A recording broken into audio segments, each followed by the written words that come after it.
Isang mapagpalang araw po mga kaibigan. Alam niyo po pag may nakakikita tayo ng mga police checkpoint, mga police na umiikot sa ating mga komunidad, sa ating mga barangay, sa ating mga komunidad, o kahit saan kalakhan Metro Manila, wag na wag po kayong matakot. Bakit po kamo?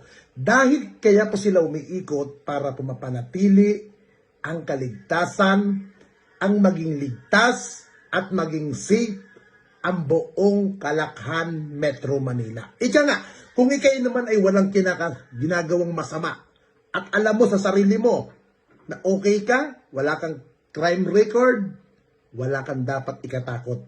Dahil lagi nyo pong iisipin, ikaw, ako, at tayong lahat, kakampi natin ang ating kapulisan. Dahil simple lamang ang gustong mangyari ng ating kapulisan, ang mapaglingkuran po tayong mamamayang Pilipino para po mapanatili ang kapayapaan sa ating buong lungsod o sa ating buong bayan. Kaya po, sa Quezon City Police District, sa pamumuno po ni Police Colonel Glenn Silvio, saludo po ako kasi nakikita ko po sa lungsod ng QCPD, sa lugar po ng Quezon City, halos araw-araw, marami po silang nahuhuli na mga tao na lumalabag sa batas, mga tao na masasabi natin na may mga warrant of arrest at pinatutupad nila ang batas para sa lahat. Mahirap ka man, mayaman ka man, pag nagkasala ka, mananagot tayo sa batas. Sinabi ko sa kanila, dapat laging may nakikita na pulis.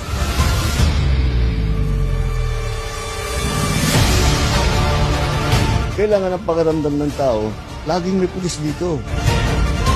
Nararamdaman ng mga tao na safe ng kapaligiran kahit saan Metro Manila, kahit saan magpunta, okay naman. Okay ang palakad ng mga gobyerno natin, mga kapulisan, ayos naman. Mas maganda-ganda naman maraming kapulisan.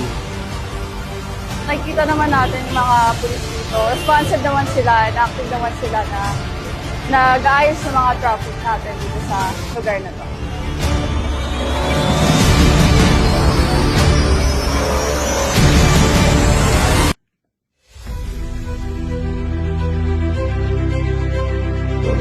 Ang araw nito ay isang mahalagang pagkakataon upang kilalanin, pahalagahan at biglang tugay ang mga mahal nating retirees na buong puso at tapat na nililingkod sa pambansang pulisya. Tuhan ay marangal na paglalakbay.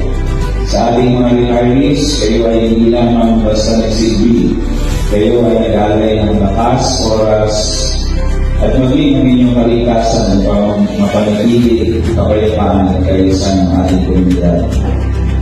Sabi nga ng isang kasabihan, ang paglilingkod ay hindi nasusukal sa haba ng panahon, kundi sa lagi ng bakas na iiwan sa puso ng kapwa. Ang inyong pag-retiro, dala ninyo hindi lamang ang karangalan na kauwi sa Ilocone, kundi higit sa lahat ang respeto at pagmamahal ng sambayan ng inyong Pinas. I have pleasure to be here for this momentous event. For us to express our gratitude and say, Isang mapagparang araw at pagsusunod pasasalamat sa iyong presensya na napaalat-araw na ito sa akin. 2 years, 9 months, and 9 days ng aking paglilingkod sa Philippine National Police. In everyone's life. As I close the chapter of my 22 years and more of dedicated service to the PNP, I now begin a new one. First and foremost, magpapasalamat ko sa Panginoon. Thank you, Lord, for blessing me with strength, for guiding and protecting me through all these years.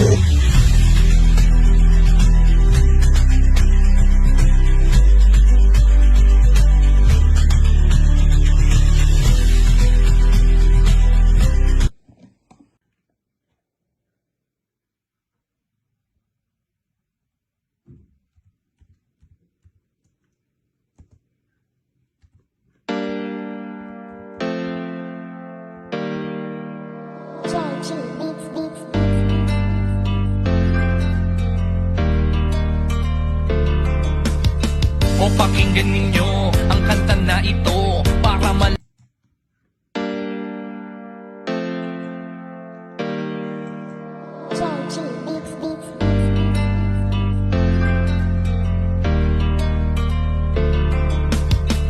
pakinggan ninyo ang kanta na ito para malaman talaga kung anong mali ninyo. Buksan nyo ang mata. QCPD Week-long Operational Reports.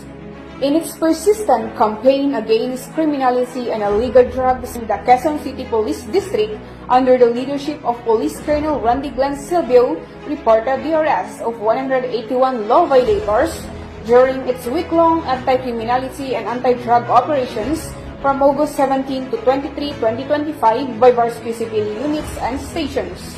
In its campaign against illegal drugs, 43 operations were conducted, resulting in the arrest of 62 drug suspects and the confiscation of 776,696 worth of illegal drugs. As to wanted persons, 69 individuals were successfully captured, including 27 most wanted persons and 42 other wanted persons. Notable arrests include service of warrant of arrest against alias Bernard for theft by Fairview Police Station 5 after evading authorities for 12 years. Upon verification through the Investigation Solution Automatic Verification or the ESAB system, it was revealed that he had prior cases for theft in October 2023 and violation of RA 9165 or the Comprehensive Dangerous Drugs Act of 2002 in September 2024. The arrest of alias Mark Anthony, listed as number 2 most wanted person, and alias Richard, listed as number 5 most wanted person, both wanted for frustrated murder by Holy Spirit Police Station 14 after 11 years in hiding. The arrest of alias Alex, listed as number 10 most wanted person for attempted murder by PS14 after 11 years in hiding. The respective courts of origin of the warrants have been duly notified of these arrests. 22 operations were also carried out against illegal gambling, resulting in the arrest of 44 individuals and the confiscation of 46,514 worth of betting money. In its campaign against illegal firearms, 6 operations were conducted, leading to the recovery of 6 firearms and the arrest of 6 individuals. Charges have already been filed before the Quezon City Prosecutor's Office, including violations of RA 9165, PD 1602, and RA 10591. The QCPD, in its mandate to make Quezon City a safer place to live in, will not be left behind in conducting its anti-criminality operations. These accomplishments reflect our unwavering commitment to protect the people of Quezon City and bring lawless elements to justice, said Police Colonel Silvio.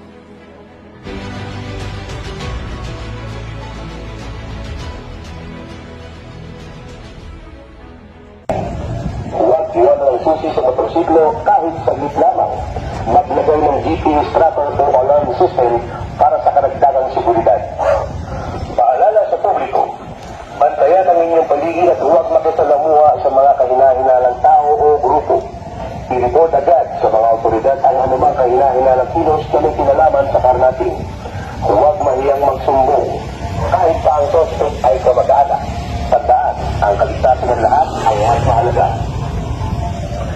Kung may emergency, tumawag agad sa Quezon City Emergency Hotline 122 o dito naman sa National Emergency Hotline 911. Magbigay ng detalyado at tamang informasyon tulad ng tulay, plate number at iba pang natatanging detalye ng motorsiklo. Pag-usatakal natin, ang sino mang mapatunay na kasala ng car natin ay maaaring mapatawad ng 20 taon hanggang habang buhay na pagkakapusin. Ang Quezon City Police Station ay patuloy na natawagan ng inyong pagkakita sa pagkakalagili na kaunahan at walang mahalagang bagay sa loob ng sasakyan, lalo na sa mga kitang-kitang bahagi. Siguraduhin nakalak ang inyong bahay at tindahan bago umalis o matulog sa gabi. Huwag magdala ng malaking halagang pera o mamahaling talaan kung hindi naman kinakailangan. Maging maingat sa paggamit ng cellphone sa pagpulit ng lugar upang maiwasan ang accident. Kung may dala kayong bag, panatilihin itong nasa harapan ng inyong katawan at huwag hayaang bukas o magaling makuha. Paalala sa mga negosyante, siguraduhin may mga personal, lalo na sa pagpulit ng lugar mula ng palengke, mall, terminal at iba pang mga taong lugar. Huwag mag-iwan ng mga halagang bagay sa loob ng sasakyan, lalo lalo na sa mga kitang-kitang bahagi. Siguraduhin nakalak ang inyong bahay at tindahan bago umalis o bago matulog sa gabi. Huwag magdala ng malaking halaga ng pera o mamahaling alahas kung hindi naman kinakailangan. Maging maingat sa paggamit ng cellphone sa pagpublikong lugar upang maiwasan ang snatching. Kung may dala kayong bag, panatilihin itong nasa harapan ng inyong katawan at huwag hayaang bukas o madaling makuha. Paalala sa mga negosyante, siguraduhin may CCTV sa inyong establishmento upang makatulong sa investigasyon kung sakaling may insidente na pagnanakaw. Huwag magtago ng malaking halaga ng pera sa inyong tindahan o opisina. I-monitor ang inyong mga empleyado at siguruhin o pagkakatiwalaan ang mga nag-aasikaso ng inyong pananalapi. Kung may emergency, tumawag agad sa Quezon City Emergency Hotline 122 o sa National Emergency Hotline 911. Pagbigay ng malinaw at detalyanong impormasyon tulad ng itsura ng suspect, suot na damit at direksyong tinakbuhan. Parusa sa pagnanakaw ay sa revised penal code. Ang sino o pasubay na sasala ng pagnanakaw ay maaari mapatawan ng pagkakakulong mula 6 na buwan hanggang 20 taon. Depende sa halaga ng ninakaw na ari-arian. Ang Quezon City Police District ay patuloy na nananawagan ng inyong kooperasyon upang mapanatili ang kapayapaan at kaligtasan sa ating lungsod. Muli, huwag mahiyang magsumbong. Sama-sama nating labanan ang anumang uri ng krimen. Mabuhay tayong lahat. Sa bagong Pilipinas, ang gusto ng pulis, ligtas ka. Ang buo sa inyong lahat. Ito po ay isang paalala mula sa Quezon City Police District. Paalala para sa mga may-ari ng motorsiklo. Gumamit ng matibay at maaasahang kandado para sa inyong motorsiklo. Iwasang iparada ang motorsiklo sa madidilim at tahimik na lugar. Piliin ang mga paradahang may CCTV o bantay. Huwag iwanan ang susi sa motorsiklo kahit saglit lamang.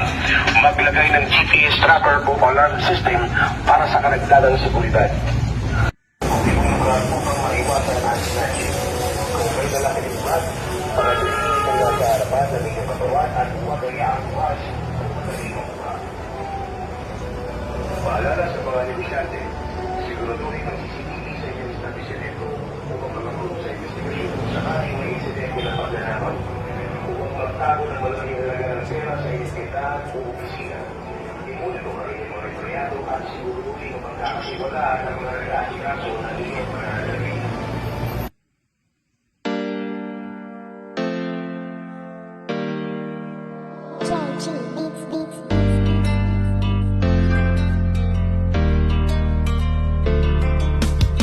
O pakinggan ninyo ang kanta na ito para malaman talaga kung anong mali ninyo. Buksan nyo ang mata, itigil ang panghusga. Laging ipasok sa isip, hindi lahat sila. Di porket merong pumatay, lahat ay damay-damay. Huwag nating eterno ang ibang pulis na walang sablay. Hindi lahat sila ay magkakapareha. Merong matino, merong baliko at merong mukhang pera. Bigyan nating respeto ang ibang kapulisan. Punasan naman natin ng tsapa nilang narumihan, ng ibang kasamahan nila na pwedeng pintasan. Huwag nating lahat din kasi lahat din tulisan.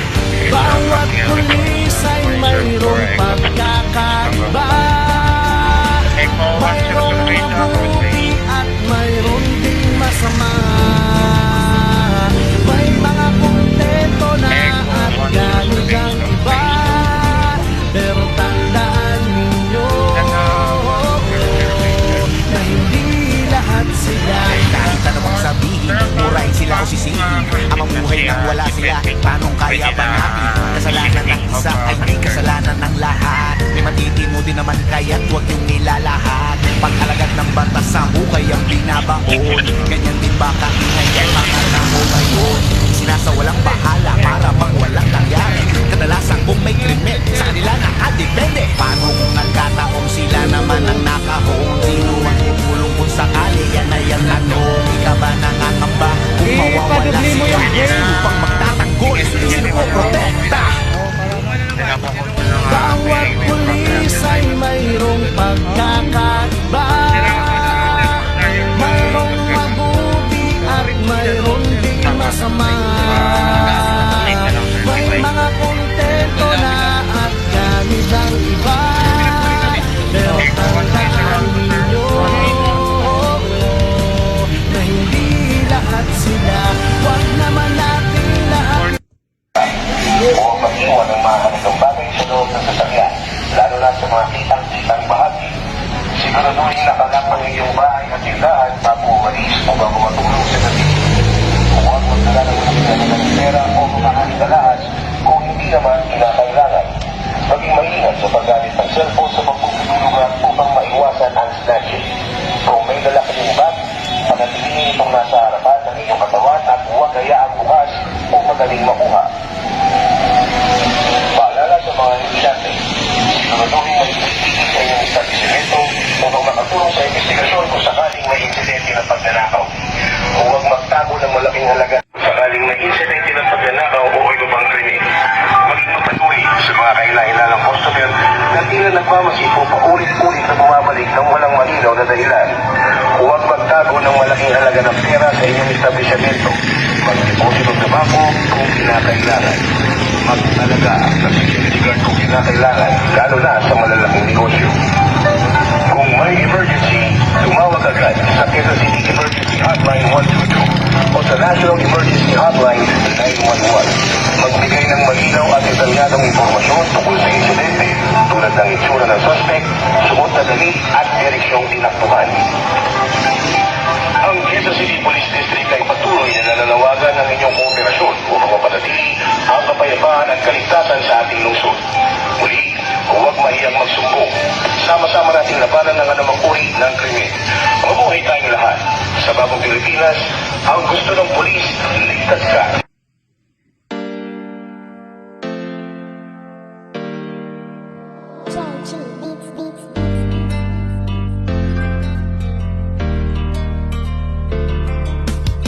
O pakinggan ninyo ang kanta na ito para malaman talaga kung anong mali ninyo. Buksan nyo ang mata, itigil ang panghusga, laging ipasok sa isip, hindi lahat sila. Di porket merong pumatay, lahat ay damay-damay. Huwag nating eterno ang ibang pulis na walang sablay. Hindi lahat sila ay magkakapareha. Merong matino, merong baliko at merong mukhang pera. Bigyan nating respeto ang ibang kapulisan. Punasan naman natin ang tsapa nilang narumihan ng ibang kasamahan nila na pwedeng pintasan. Huwag nating lahatin kasi lahat di tulisan.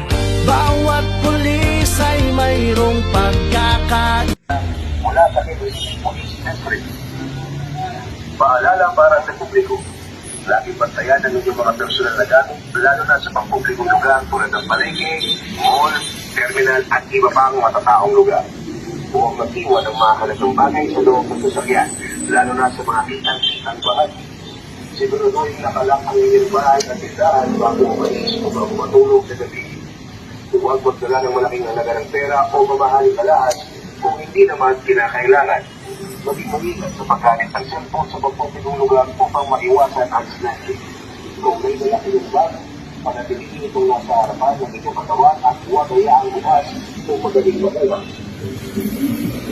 Paalala sa mga negosyante, siguraduhin may CCTV sa inyong establishmento upang makatulong sa investigasyon kung sakaling may insidente ng pagnanakaw. Huwag magtago ng malaking halaga ng pera sa inyong tindahan o opisina. I-monitor ang inyong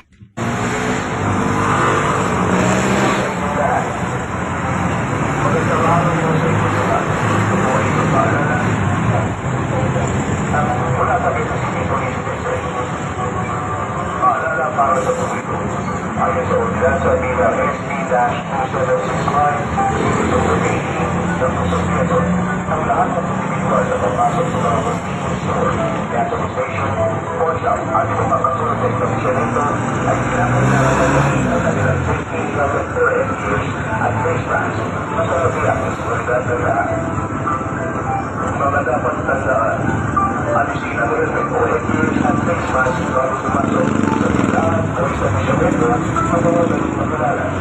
Nag-iwalan ito sa inyong paligid at iwas na ipagpusan sa mga kailangan ng lantaw. Iwasan ang magdala ng pagpapakita ng talaga ng pera sa pagpapulong lugar. Kung may mapansin ka na inawan kilos na sa individual at araw ko sa inyong lahat. Ito po ay isang paalala mula sa upang masiguro ang kaligtasan ng bawat isa, ganito lang nilang mahalagang paalala laban sa mga abuso ng pumuri. Paalala para sa personal na kaligtasan. Huwag maglalakad sa maliliit o tahimik na lugar at lalo na mag-iisa. Magaling magbigay ng impormasyon sa inyong mga kapamilya o kaibigan tungkol sa inyong pagkakaulan na susundahan. Magsuot ng komportable damit at sapatos na makapagbibigay daan sa bilis sa paggalaw kung kinakailangan. Iwasan makipag-usap sa mga kahina-hinalang tao at agad umalis kung nakakaramdam ng panganib. Paalala para sa mga kababaihan at kabataan. Magdala ng personal safety tools tulad ng whistle o pepper spray at alamin kung paano ito gamitin ng maayos. Magtanggapin ng mga inumin o pagkain mula sa hindi kakilala, lalo na kung wala sa iyong paligid habang inihahanda. Magkaroon ng kumpiyansa na pag-iisip sa mga kahina-hinalang tao. Kung sakali may nagbadyag o may kahina-hinalang kilos, lumapit agad sa pinakamalapit na pulis o barangay tanod. Huwag lumaban kung nahaharap sa panganib. Sa halip, tandaan ang itsura ng suspect at agad itong i-report sa mga otoridad. Paalala para sa mga negosyante, siguraduhin may CCTV sa inyong tindahan o opisina upang makatulong sa investigasyon kung sakaling may insidente ng pagnanakaw. Huwag magtago ng malaking halaga ng pera sa inyong establishmento. Magdeposito sa bangko kung kinakailangan. Iwasang magbukas o magsara ng tindahan ng mag-isa, lalo na sa gabi. Magtalaga ng security guard kung kinakailangan, lalo na sa malalaking negosyo. Maging mapanuri sa mga kahina-hinalang customer na tila nagmamasid o paulit-ulit na bumabalik ng walang malinaw na dahilan. Kung may emergency, tumawag agad sa Quezon City Emergency Hotline 122 o sa National Emergency Hotline 911. Pagbigay ng paalala para sa publiko. Laging pagbayan ang inyong mga personal na gamit, lalo na sa pampublikong lugar tulad ng palengke, mall, terminal at iba pa ng matataong lugar. Huwag mag-iwan ng mga halagang bagay sa loob ng sasakyan, lalo na sa mga kitang-kitang bahagi. Siguraduhin na kalak ang inyong bahay at tindahan bago umalis o bago matulog sa gabi.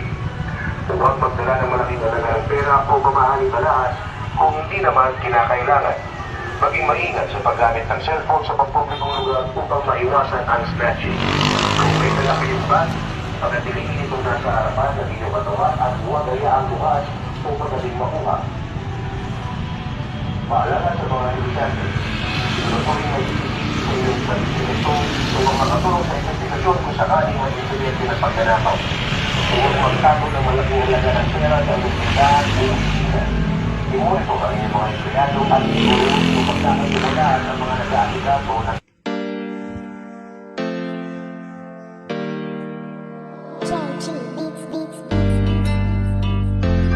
Anong masasabi mo sa pagkakaresto doon sa pumatay doon sa pizza? Maraming salamat po ako, police mo sa Okay. Salamat din sa paunlak mo dahil dito may sabihan din sa mga kapisan mo na ituloy-tuloy yung kaso sa pagsampang sa na-arresto namin. Wala na nga para po si Police Lieutenant Richard Conde from Cubao Police Station. Sa pamumuno po ng aming station commander na walang iba po si Police Lieutenant Colonel Ramon Cesar Dizon. Okay. Ano po ang masasabi ninyo sa pagkakaresto ngayon po ay sasampahan sa piskalya yung suspect laban po sa inyong ako? Okay naman po kasi asikaso naman ni Ma'am Police namin sa women. Yung police nito dito sa okay naman po na magkasikaso para sa amin hanggang sa matapos. Yes po. Ganun po talaga kasi ngayon ang Hindi ko kami pinababayaan hanggang ngayon. Alam ko nga, kanina nag-discuss na rin kasi ako. Sabi kasi ni Fiscal. Gusto daw i-dismiss. Sabi ko, paano naman kayo ako po? Sabi naman ni Ma'am Sipili, ayaw ko na lang po lahat ang kailangan kami lang po. Makakaasa po kayo dun sa request kasi ni Fiscal. Gusto niya po maidagdag po yung bilang para maging almost sabi niya po kanina is count. Para mapabigat yung kaso doon sa suspect laban po doon sa apo. Makakaasa po kayo ang Cubao Police Station 7 po is nakasuporta po para lahat po ng kaukulang hinahanap po sa Fiscal niya ay maisang pa. Salamat po na marami. Maraming salamat din po. Thank you po. sa inyo. Ako po si Police Lieutenant Richard Valdez from Cubao Police Station. Sa pamumuno po ng aming Station Commander na si Police Lieutenant Colonel Ramon Cesar Solas. Ano po ang masasabi ninyo sa pagkakaresto at ngayon nasambahan na po ng kaso ang sumaksak po sa inyong kapatid?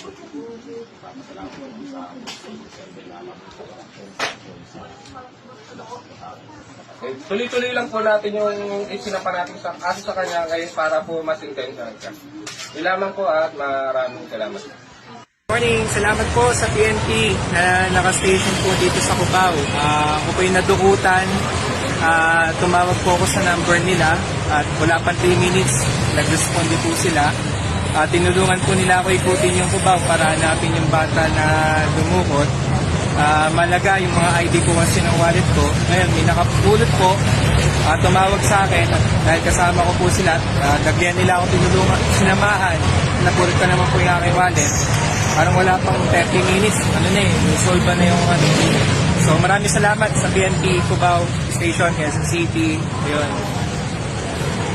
Sir, thank you po. Hi po. Magandang umaga po sa inyo.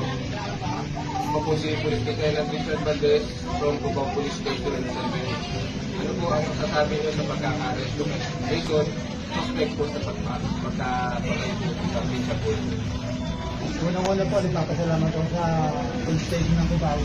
Silang nahuli mo rin kung matay sa tignan ko na si Eto. Sana po magpapagod siya.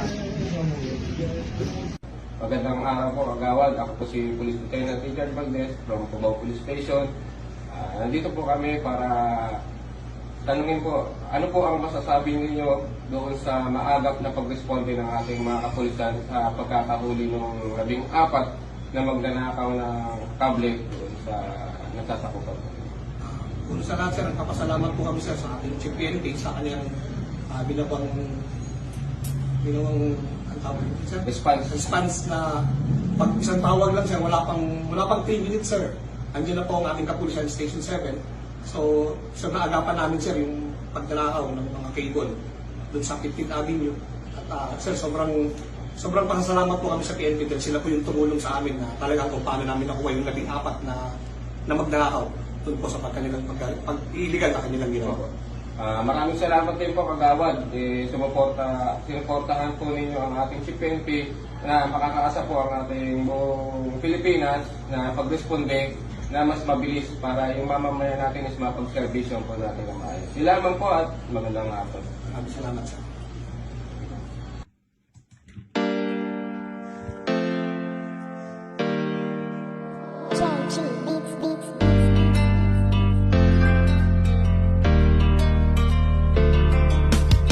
O pakinggan ninyo ang kanta na ito para malaman talaga kung anong mali ninyo. Buksan nyo ang mata, itigil ang panghusga. Laging ipasok sa isip, hindi lahat sila. Di porket merong pumatay, lahat ay damay-damay. Huwag nating eterno ang ibang pulis na walang sablay. Hindi lahat sila ay magkakapareha. Merong matino, merong baliko at merong mukhang pera. Bigyan nating respeto ang ibang kapulisan. Punasan naman natin ang tsapa nilang narumihan ng ibang kasamahan nila na pwedeng pintasan. Huwag nating lahatin kasi lahat di tulisan. Bawat pulis ay mayroong pagkakaiba. Mayroong mabuti at mayroong ding masama.